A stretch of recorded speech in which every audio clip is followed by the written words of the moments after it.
Okay, let's deal with some of the misconceptions about living in the Tampa, Florida area. Here we go.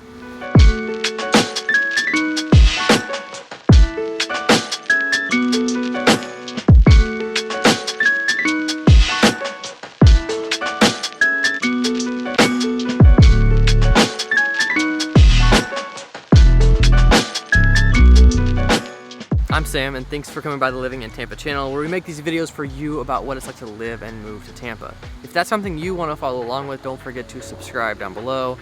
And if you hit the little bell down there, you get notifications when new videos come out. But also at this point, I know if you watch this video, YouTube's just gonna feed you other videos of mine, and then people just think I've made so many videos. I have made a lot of videos, like 220 videos at this point. I've been making these for you guys. I hope you find them valuable.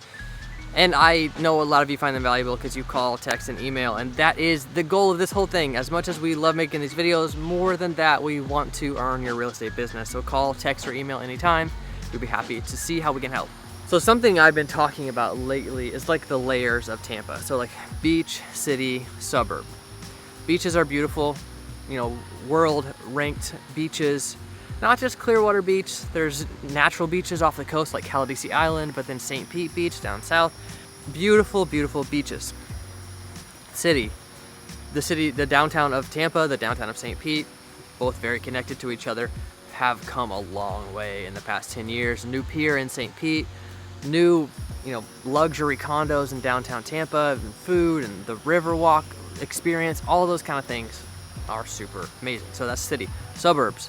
New master plan community, Metro Development Group building community after community up in Pasco County, even down on the south side of Hillsborough County, down into Manatee County. Awesome new communities going in. And there's suburbs too that aren't just those new communities. So suburbs are robust, Wesley Chapel often being one that people talk about a lot. So I like thinking of the area in those layers. But today I want to deal with a few misconceptions about living in Tampa.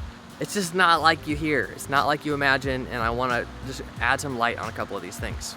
A couple things that are just like you hear and just like you imagine. Homeowners insurance and flood insurance is a mess.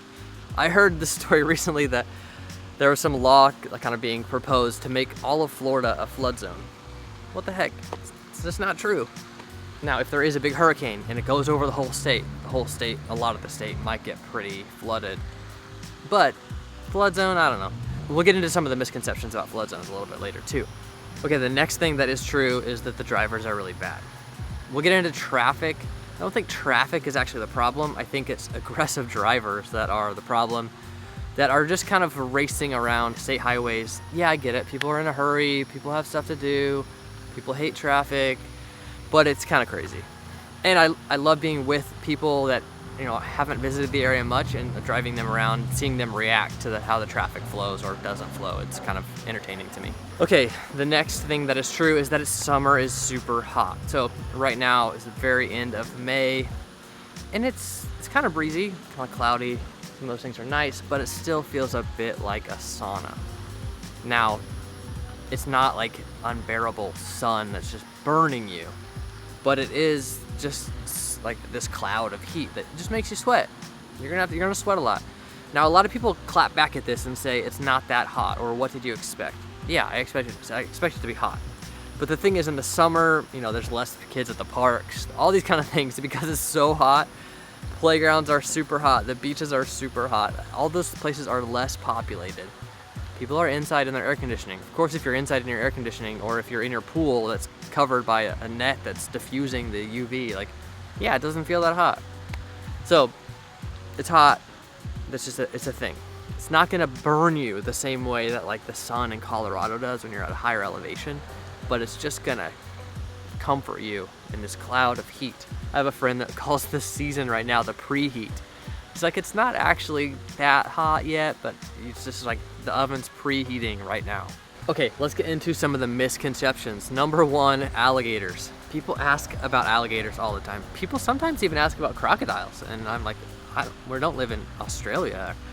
Anyway, there are alligators. This pond right here, there's probably been some alligators in there.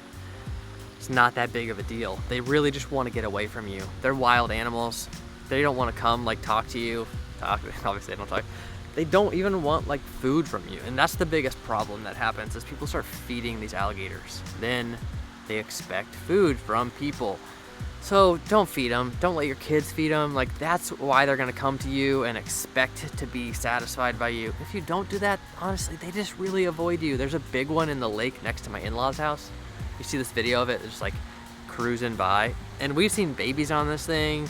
We've seen it up on the shore. Like, it's just not that big of a deal. But I understand if you don't have a big creature like that where you live, it's kind of weird.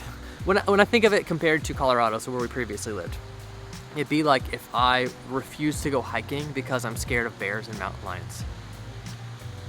Of course, you know they're out there, but you're not really scared of them like that. Alligators are pretty similar.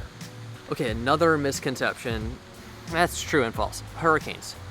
Hurricanes hit, obviously. A hurricane hasn't hit the Tampa area directly in a long, long time. Hurricanes are different every single time they come. Sometimes they hit the coast really fast and it's a lot of damage on the coast, but then it doesn't rain a whole lot centrally, like in town, because the storm moves so fast. Sometimes they come in slow and they don't do much damage on the coast, but they rain so much that it floods and causes all kinds of other damage. But you see them coming for like a week. There's plenty of time to prepare. Even when they're like, it's gonna hit Tampa directly, they say that for a couple days. Everybody boards up and evacuates. Like this last one, Hurricane Ian, and then it didn't hit. It turned the last second and hit Fort Myers, and then all the news stations just like kind of go quiet, like, I don't know, yeah, it hit somewhere else. So the reality is hurricanes are super unpredictable. The news stations act like they know what's gonna happen before it happens, and then when something else happens, they're like, they just kind of disappear, stop talking. Okay, the next misconception is flood zones. And we're gonna tie 3 and 4 here together, flood zones and evacuation zones. So during a big storm, you might have to evacuate. The whole Tampa area might be ordered to evacuate. It's not like the Coast Guard comes and like tells you to leave your house. It's not that intense. But it might be like, okay, this area needs to evacuate, because there won't be emergency services in that area if you stay. The evacuation zones do not have any relation with the flood zones. Flood zones are determined by FEMA. Evacuation zones are determined very differently. It's more about population, it's about emergency services, it's about all kinds of things like that in those areas, when it's like, oh, we need to evacuate because we won't have the manpower to take care of people. Like, that's a different thing. That's more like the evacuation zones. The flood zones, the flood maps change all the time. My house just got remapped and my flood insurance went up, and FEMA's changing this kind of stuff all the time. My house is 60 years old, and there's never been a flood claim, but my flood insurance is $4,600 a year. And I'm required to have this flood insurance. I don't have an option. So it doesn't quite make sense to me. As a consumer, I would rather save that $4,600 every year, and if there is a claim, I can deal with it. Or if there is a flood damage to my house, I can deal with it. It's frustrating. Okay, number 5 misconception, sinkholes. So sinkholes, sounds terrifying, right? It just sounds like the ground opens and eats your house or eats you and your car. That's not how sinkholes work. A typical sinkhole, which they're kind of common in Pasco County and Hernando County, even up into like Sumter County, those areas, north of the Tampa area. Typical flow of a sinkhole is, okay, the wall shifted on my house a little bit and these cracks came. So you file a claim, your insurance company sends engineers out, and they're like, oh, the soil underneath settled a little bit. So now that it needs to be reinforced, and there's ways that they like drive these big rods down and pin it into your foundation to make sure it doesn't do that again. They pay to fix it, and then you have to keep getting it checked by those engineers to maintain your insurance coverage of the sinkhole stuff. So if there has been any history of claims related to sinkholes or related to soil settlements on a property, there's an attachment in the MLS to like disclosing that. It always has to be disclosed. So my house, for example, in my new house in Newport Richey, there was a settlement claim on the property. The insurance company found no damage, they paid no claim, but that letter from the insurance company now has to be attached to the listing forever. Sure, it hurts the marketability of it a little bit, but obviously not that bad. There were still 7 offers on that house in the first weekend. But I got a little bit more of the story on that one.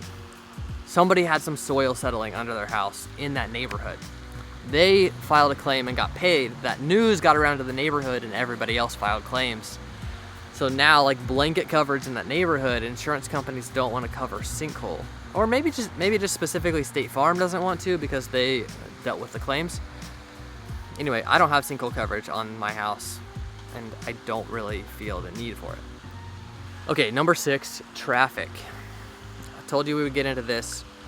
Traffic is not that bad. Now, it sucks. As I mentioned before, crazy drivers make it kind of crazy.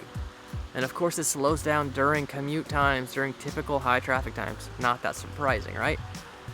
But it's just not that bad. It adds, 30-40% onto your time if you're driving during those morning commute or evening commute times, afternoon commute times. But if you're used to, crazy stop and go traffic on the interstate, or you're used to like having to pay $30 to get across a bridge, like all those things are really extreme for here. Like that's not gonna be the case. Okay, last misconception is about St. Petersburg. So I had some clients here recently and they were just kind of confused. Like, is St. Petersburg a different area or is it part of the Tampa area? It's completely part of the Tampa area. And especially if you're moving here from somewhere else, you're gonna think of it that way. Of course you are. It's just a big town that's on the other side of the water. It's like, to the outsider, is Brooklyn part of New York City? Yeah, no, I get it. Practically it's not. But it is, right? So it's just kind of like a borough.